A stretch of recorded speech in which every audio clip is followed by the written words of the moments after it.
김주환, YTN 정치안보 전문기자 앵커. 짧게는 65년, 그리고 길게는 68년 동안 떨어져서 지냈던 남북한의 이산가족들이 지금 금강산에서 만나고 있습니다. 관련 이야기 김주환 YTN 정치안보 전문기자와 함께 나눠보도록 하겠습니다. 안녕하세요. 오늘 이산가족 상봉행사 첫날인데 오후 3시부터 단체 상봉은 시작됐고, 그리고 한두 시간쯤 전부터 지금 환영만찬이 이루어지고 있는 거죠. 기자, 지금 엄밀하게 따지면 9시에 끝나야 됩니다. 끝났을 시간이고, 저희가 화면 이동, 거기에서 위성 송출을 못하기 때문에 동해 CIQ로 갖고 와서 거기서 송출해야 되기 때문에 시간 차이를 볼 수 있는 겁니다. 그래서 오늘 일정은 지금 이 시각이면 다 끝나서 89명. 그 다음에 앵커, 지금 화면은 방금 전에 들어온 화면이기 때문에 음식을 같이 이산가족들이 먹으면서 술도 함께 하면서요. 기자, 엄밀하게 따지면 북측 조평통위원회에서 환영만찬을 하는 거죠. 그래서 우리 남측에서 올라간 이산가족 상봉단은 외금강 호텔로 돌아가서 오늘 첫날 밤을 보내게 되는 겁니다. 그러니까 오늘 일정들이 굉장히 짧아요. 왜냐하면 고령이신 분들이 많기 때문에 건강을 염려해서 그런 식으로 짰다라고 합니다. 앵커, 조금 전 7시부터 시작된 금강산 호텔에서 시작된 남북 이산가족 상봉 만찬 현장의 모습을 보고 계십니다. 지금 저녁 만찬, 이건 북측에서 주최하는 환영만찬인데, 기자, 그렇죠. 24일부터는 우리가 제공하는 거죠. 앵커, 그리고 낮에 처음으로 단체 상봉이 2시간 동안 이뤄졌는데 지금 화면을 보면 또 처음 만났을 때보다는 표정들이 굉장히 자연스럽고 편안해진 것 같습니다. 지금 58번 테이블인데요. 기자, 58번 테이블이 형수의 형을 만났죠. 이수남 할아버지인데 고향이 서울입니다. 형이 용산구 이촌동 이태원 쪽에 살고 있는데 갑자기 행불이 됐는데 나중에 알고 봤더니 의용군에 끌려가고 사망했다는 거. 그래서 조카들을 만나는 거죠. 형의 딸들이니까요. 앵커, 서로 건강하게 살기를 기원하면서 또 거의 한 60여 년 만에 만난 기쁨을 나누면서 식사도 같이 하면서 굉장히 정겨운 모습을 볼 수 있는데요. 기자, 지금은 박용일 북한 조평통 부위원장이 오른쪽에 주최 환영 만찬을 하고, 지금 안경 쓰신 분은 우리 적십자사 총재이신 박경서 총재로 보입니다. 앵커, 남북한의 관계자들이군요. 오늘 앞서서 오후 3시부터 첫 단체 상봉이 있었습니다. 첫날 분위기 어땠나요? 기자, 사실은 과거에 비해서 그러니까 우리 이산가족 상봉하면 시청자 여러분들 기억나는 건 눈물바다 오열이었는데 사실은 좀 작아졌죠. 왜냐하면 지금 이번에 부녀 상봉이라든 부모 자식 간의 상봉은 7명 있었고, 그 다음에 남매, 자매, 형제자매는 20명, 나머지는 조카라든가 삼촌 이러다 보니까 처음에는 좀 서먹서먹했는데 그것도 잠시, 아마 저 만찬장에서는 굉장히 많은 얘기가 오고 갔을 거고, 내일이 굉장히 많은 시간들을 가족들끼리 보내게 됩니다.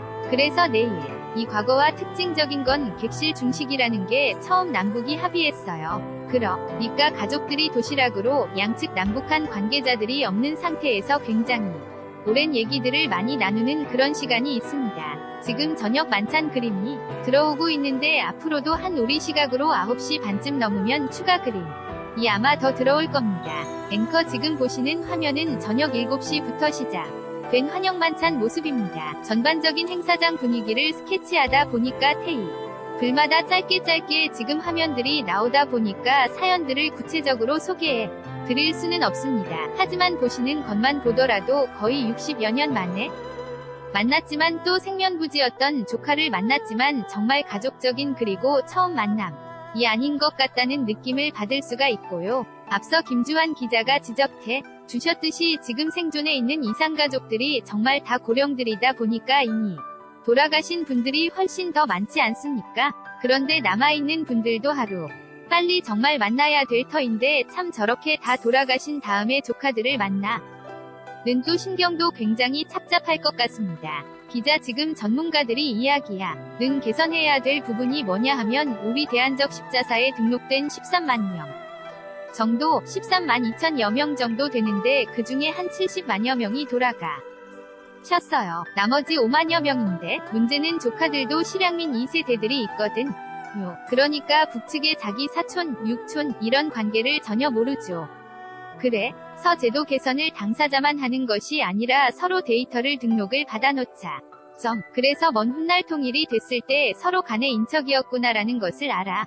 야 된다라는 것까지 제도 개선을 해야 합니다. 그래서 지금 90살 된 분들이 21%, 80살이 넘으신 분들이 41%, 그러니까 굉장히 고령화되고 있기 때문에 세월이 갈수록 전쟁이 끝난 지 65년이 넘어가니까요. 그래서 지금 당시 헤어졌던 3살 아들이 거의 70대 중후반 된 그런 장면.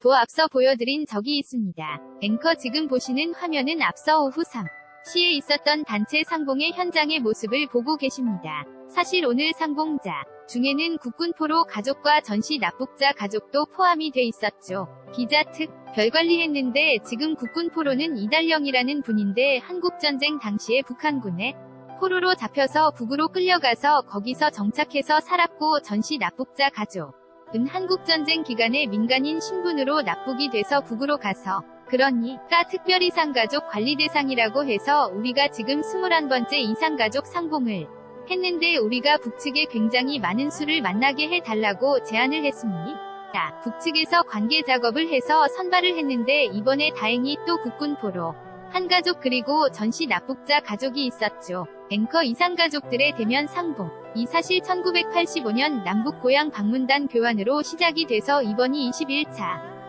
네, 남북 이상가족 상봉 행사입니다. 그러다 보니까 과거에는 부부 상봉도 없고 직계가족 상봉이 참 많았는데 지금은 직계가족 상봉은 손에 꼽을 정도예요. 기자 지금 사실은 그 문제가 우리는 한꺼번에 1000명 이렇게 요구를 하는데 북측이 여러가지 내부 사정을 들어서 100명 이상을 안 합니다. 앵커 그 이유는 뭔가요? 기자 여러가지 북한은 행정력 문제도 있고 여러가지. 그러니까 북측 관계자들은 이른바 북측에서 어느 정도 문별로 성공하고 이른바 체제 보장이 된다. 북한 용어로 체제 보장 성원이라는 표현하는데 이런 사람들만 내보내거든요. 평양에서 교육을 받고 금강산까지 내보내는 되는 이런 인사들이 있기 때문에 오늘도 화면 대화에는 없었지.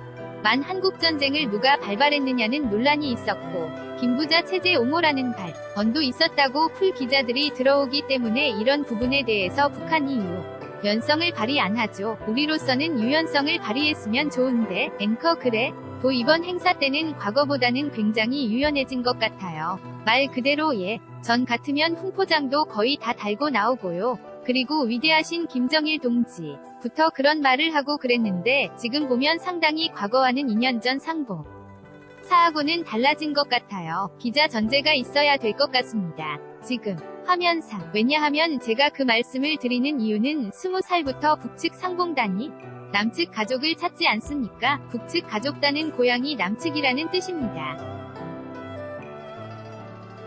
그러니까 이 사람들은 전례적으로 달고 나옵니다. 왜? 자기들이 북측으로 가서 이만큼 성공을 했고 이런 모습을 보여주기 위해서. 그래서 오늘 이 시각의 장면상으로는 그게 안 보인다는 전제가 있어야 될 것 같습니다.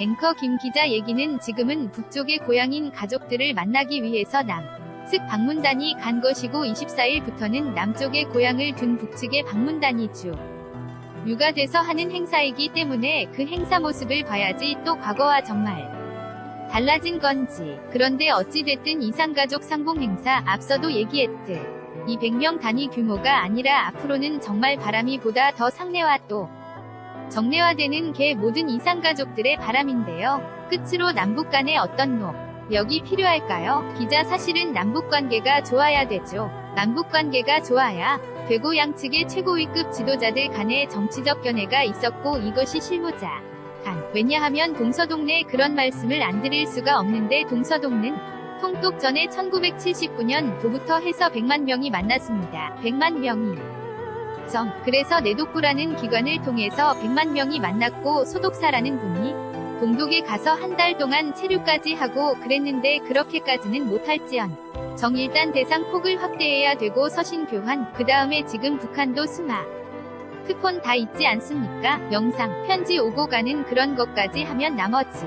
7만 5천여 명이 고령자들이 돌아가시기 전에 다 북측 가족들을 한 번씩 만나보지 않겠나 하는 그런 아쉬움이 있는 거죠. 앵커 알겠습니다. 한가족 상봉 행사 소식은 잠시 뒤 이어지는 10시 뉴스나이트 시간에 보다 자세히 방금 들어온 화면과 함께 소개해 드리도록 하겠습니다. 지금까지 김주한 YTN 정치안보 전문기자였습니다. 수고했습니다.